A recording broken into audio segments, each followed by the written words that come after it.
first reader is the author of the group biography Astounding, John W. Campbell, Isaac Asimov, Robert A. Heinlein, L. Ron Hubbard, and the Golden Age of Science Fiction, and also the novels The Icon Thief, City of Exiles, and Eternal Empire. His stories have appeared in Analog Science Fiction and Fact, Lightspeed Magazine, and 2 editions of the year's best science fiction.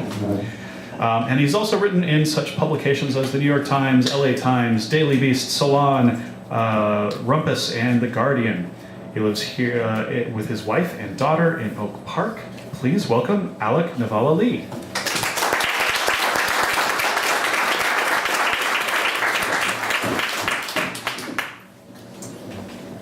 Good height. Yeah, seems fine. All right, everyone, thanks for coming out. I'm really happy to be here. I wanted to mention very quickly that my new book came out 2 weeks ago, which is very exciting. If you feel like buying copies, I'd recommend you walk down the street to Women and Children First, which is one of my favorite bookstores in the city, and they have a few copies, which I just saw. So please check it out. So the piece I want to read tonight actually appeared over the weekend in the New York Times Book Review, which was super cool. Tonight marks the first and also the last time this piece will ever be read in public. And hopefully you'll soon understand why. The title is Back to the Future. In February, the spaceflight company founded by Elon Musk conducted a test launch of its Falcon Heavy rocket, which successfully sent its payload into orbit around the sun. Its cargo included a Tesla Roadster, which now looks like a sign of Musk's midlife crisis, and a digital copy of the Foundation trilogy by Isaac Asimov. 2 months later, Apple announced that it was developing a television version of the classic science fiction saga for its new streaming service. Previous attempts to adapt the series have failed, which might not have surprised Asimov, who, after reading it, confessed, "I couldn't help noticing, of course, that there was not very much action in it." If the Foundation trilogy still appeals to a wide audience, as well as to corporations hoping to associate themselves with its vision of tomorrow, this has less to do with the plot or characters than with the book's fictional science of psychohistory, a system for predicting future events, even thousands of years from the present.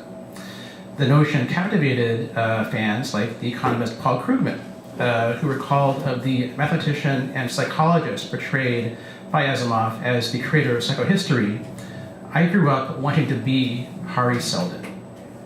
The book's made an equally profound impression on a teenage Newt Gingrich, who later wrote, "For a high school student who loved history, Asimov's most exhilarating invention was the psychohistorian, Hari Seldon."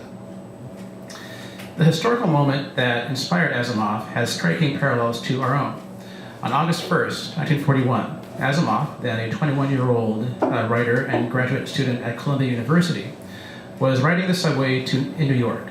He was headed to his monthly meeting with John W. Campbell Jr., the editor of the pulp magazine Astounding Science Fiction, whom Asimov later praised as his intellectual mentor and as the most powerful force in science fiction ever. On the train, Asimov came up with the premise for a story about the decline of a galactic empire. And when he described it in the meeting that afternoon, he remembered, "Campbell blazed up as I had never seen him do." Yet Campbell was drawn less to the story line than to the opportunity that it presented for exploring the idea of forecasting the future, which doesn't seem to have been part of Asimov's initial pitch. The year before, shortly after German troops marched into Paris, Campbell had published an article by the writer L. Sprague de Camp on the theories of historians like Oswald Spengler and Arnold J. Toynbee, who conceived of civilization as a series of recurring cycles. As the world entered an era of frightening instability, Campbell urged his writers to expand on a theme later expressed by a character in a story he printed by Jack Williamson. "It remained for me to reduce the laws of the rise and fall of human cultures to the exact science that I call destiny." At the office, the two men hashed out the rules of psychohistory, and Asimov returned the following month with the first story of the series, which was published in the May 1942 issue of Astounding Science Fiction. The details of psychohistory were vague, but Asimov left no doubt about its effectiveness. He wrote, "A great psychologist, such as Hari Seldon, could unravel human emotions and human reactions sufficiently to be able to predict broadly the historical sweep of the future." As Hitler rewrote the map of Europe, Asimov's story implied that such events could be foreseen, even altered before they occurred, and the idea resonated with readers who were justifiably afraid of what the future might bring. Asimov later acknowledged that psychohistory amounted to a kind of emotional reassurance. He wrote, "Hitler kept winning victories, and the only way that I could possibly find life bearable at the time was to convince myself that no matter what he did, he was doomed to defeat in the end." The notion was framed as a science that could predict events centuries in advance, but it was driven by a desire to know what would happen in the war over the next few months, a form of wishful thinking that is all but inevitable at times of profound uncertainty. Before the last presidential election, this impulse manifested itself in a widespread obsession with poll numbers and data journalism, as captured by a headline in Wired. "I just want Nate Silver to tell me it's all going to be fine." As we all know by now, this approach has its limits, especially when it comes to black swan events that upend our expectations about how the future will resemble the past. Such surprises can be exciting in fiction, if not in real life, and Campbell eventually realized that a science of prediction, taken to its logical conclusion, led to predictable stories.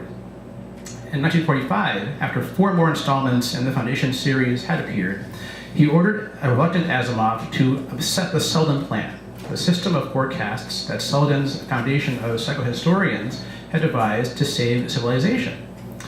After brooding over the problem, Asimov came up with the Mule, a mutant telepath who uses mind control to conquer the galaxy, a black swan that Hari Seldon could never have foreseen.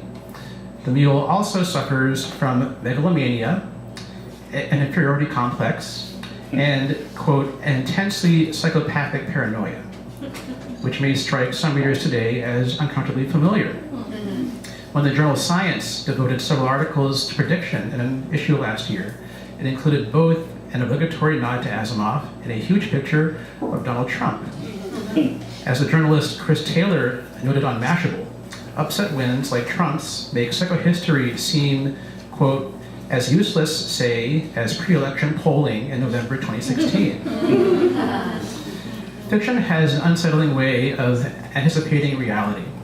In a later story in the series, a man who was brainwashed by the Mule reflects on how he's changed. He had always loved the Mule.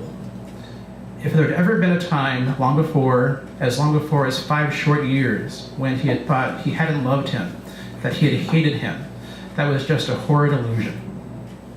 Meanwhile, in our timeline, Gingrich, a lifelong Asimov fan, marvels at our current president's, quote, "sixth sense about connecting with the American people," while our Republican senators stand exposed as men who saw themselves as Hari Seldons, but who were ultimately willing to throw in their lot with the Mule.